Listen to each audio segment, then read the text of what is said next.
Selamat pagi Bapak Ibu, jemaat Tuhan yang Tuhan Yesus kasihi. Bersama saya lagi Pendeta Hermon Sregar dalam renungan pagi.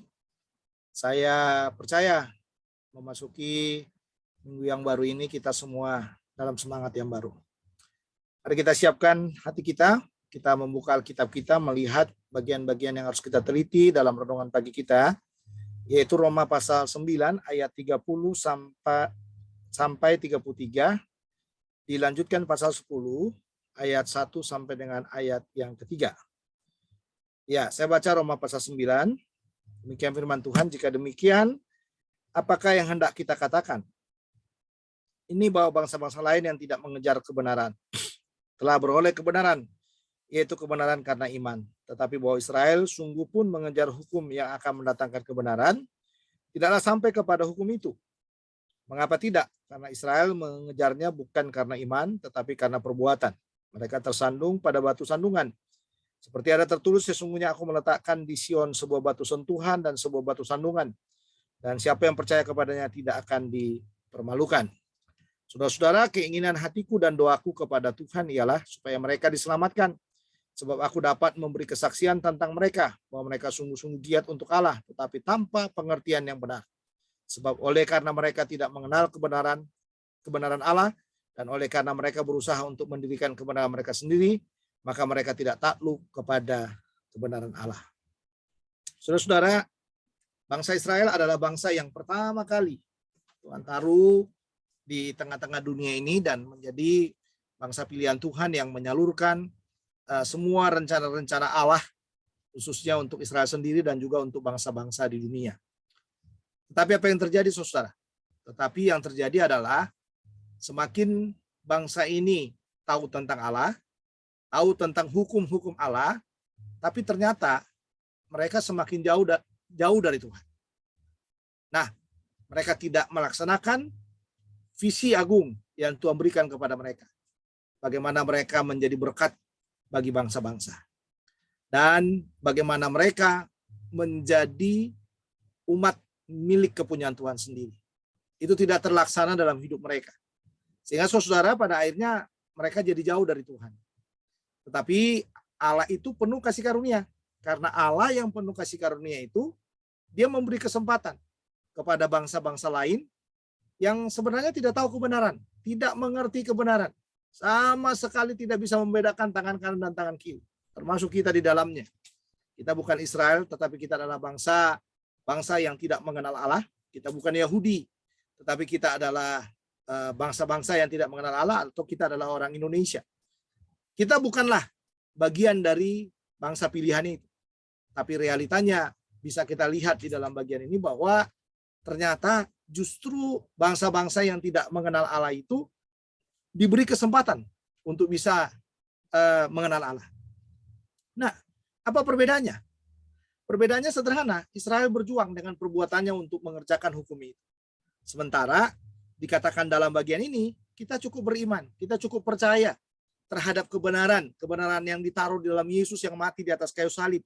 Kebenaran yang ditaruh di dalam kematian dan kebangkitan Yesus itu. Kita hanya percaya ke sana, sehingga kita menjadi orang-orang yang dibenarkan. Itulah perbedaan kita. Sementara Israel terus berjuang untuk melakukan kebenaran itu. Makanya itu yang dikatakan oleh Paulus dalam ayat 32. Mengapa tidak? Karena Israel mengejarnya bukan karena iman, tetapi karena perbuatan. Mereka tersandung pada batu sandungan. Nah, itu dia. Jadi dia berusaha. Tapi ternyata saudara, mereka nggak berhasil. Sehingga Paulus katakan dalam pasal 10, ayat 1-3 tadi, saudara, keinginan hatiku dan doaku kepada Tuhan ialah supaya mereka diselamatkan. Paulus bergumul supaya mereka diselamatkan. Sebab aku dapat memberi kesaksian tentang mereka, bahwa mereka sungguh-sungguh giat untuk Allah, tetapi tanpa pengertian yang benar. Nah, ini dia. Jadi kadang-kadang ada banyak orang begitu giat dengan agamanya, begitu fanatik dengan agamanya, begitu radikal dengan agamanya, dia berusaha mentaati kebenaran-kebenaran yang ada dalam agamanya, tetapi ternyata saudara itu tidak pernah membawa mereka kepada keselamatan yang sesungguhnya. Tapi ada orang yang kelihatan diam, tenang, tapi dia mempunyai iman yang dalam, dia paham benar bagaimana cara ya untuk mendapatkan keselamatan. Jadi bisa kita simpulkan, sebenarnya saudara, Ya, kalau kita mau selamat, bukan karena giatnya kita mengerjakan pekerjaan agama kita. Bukan karena giatnya kita mengerjakan aturan-aturan agama kita. Tapi bagaimana kita mengimani dan beriman kepada Sang Juru Selamat, kepada Tuhan Yesus sebagai Tuhan dan Juru Selamat pribadi kita, dan kita hidup berjalan di dalam kebenarannya. Nah, sebagai bukti kita hidup berjalan dalam kebenarannya, hidup kita sudah mulai berbeda. Tampilan kita sudah mulai berbeda. Kita sudah tidak sama lagi dengan dunia ini. Ya, gaya hidup kita, gaya bicara kita, dan semua gaya yang kita lakukan, saudara, kita menjadi orang-orang yang kelihatan benar-benar beriman. Kata-kata kita bukan kata-kata yang menghancurkan, bukan kata-kata yang membuat orang jatuh, bukan kata-kata yang membuat orang tidak bersemangat, tapi kata-kata kita adalah kata-kata iman yang membawa orang kepada keyakinan bahwa kita adalah orang-orang yang sudah diselamatkan. Jadi tidak ada pesimis dalam hidup. Kadang-kadang kita pesimis, dengan teman kita pesimis, dengan suami, dengan istri, dengan anak-anak kita banyak pesimis. Seolah-olah kita tidak percaya, seolah-olah kita tidak yakin, saudara. Tapi ingat baik-baik, saudara adalah orang yang beriman kepada Tuhan. Jangan sampai karena usahamu, karena perbuatanmu yang kau berjuang, nanti pada suatu titik, saudara malah tidak mendapatkan apa yang engkau rindukan dalam hidupmu. Mari pakai imanmu hari ini. Beriman kepada Tuhan, percaya kepada Tuhan. Ada Yesus dalam hatimu, ada Yesus dalam hatiku dan hatimu. Dan sekarang tinggal saudara mengeksplor Yesus yang dalam hatimu itu dengan hidup, dengan beriman, dengan kata-kata iman, dengan perjuangan iman, melakukan segala sesuatunya. Jadilah orang yang benar-benar menunjukkan iman perbuatan saudara. Jadi bukan seperti Israel yang berjuang, berusaha, tapi pada akhirnya tidak sampai kepada titik iman itu. Tapi bangsa yang tidak mengenal Allah. Mereka tidak tahu apa-apa, mereka hanya tahu rencana Allah. Yesus mati di atas kayu salib dan mereka butuh beriman saja. Dan sekarang kita hanya beriman saja.